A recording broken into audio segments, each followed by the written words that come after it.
Let me ask you about anger and God. And there's a writer who is a good friend, wonderful Christian writer, Lou Smedes, who wrote a great book on forgiveness. And he has a chapter on forgiving God. And obviously that's a metaphor. Jesus teaches that God is perfect and in him is light, but our world is not perfect.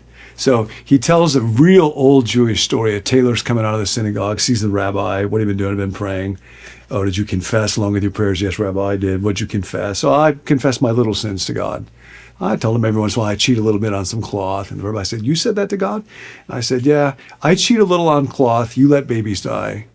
I will ask you to forgive my little sins. And if you do that, God, I will forgive your big sins. And it seems like if you read the Psalms, how long, God, how long? Will you be silent forever? Or Job, you have shot you.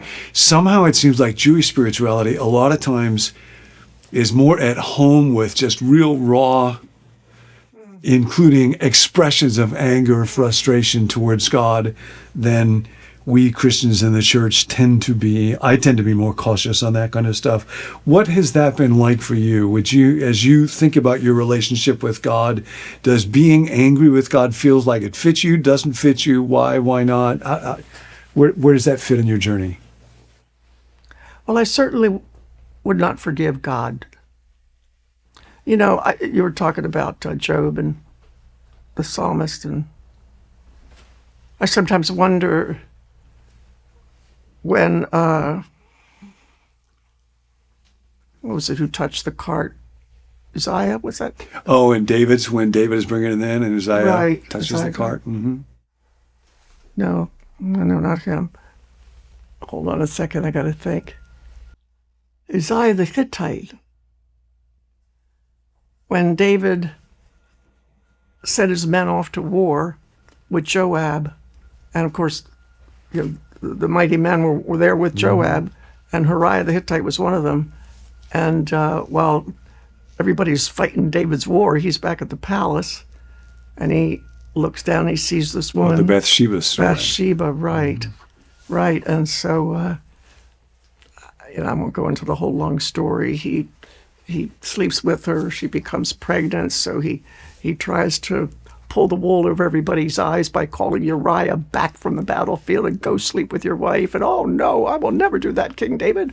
And so Uriah is the man who sleeps with the servants at the door, and so David eventually sends him back to the front lines and tells Joab, make certain that Uriah dies. And so then Nathan, of course, scolds David, and David confesses, and God says, I'll let you go, but, there'll be some consequences. But yet David marries Bathsheba and goes on living and fights some more battles and is lauded and praised by his people. And you got to wonder what Uriah's father felt like. Yes. Like, okay, the guy gets off just writing a psalm, and that's it. Yeah. And the Old Testament's full of that. Mm-hmm. And God did pay. God did make certain justice was done. And of course, that's why the whole Old Testament keeps looking forward to the cross. Mm-hmm.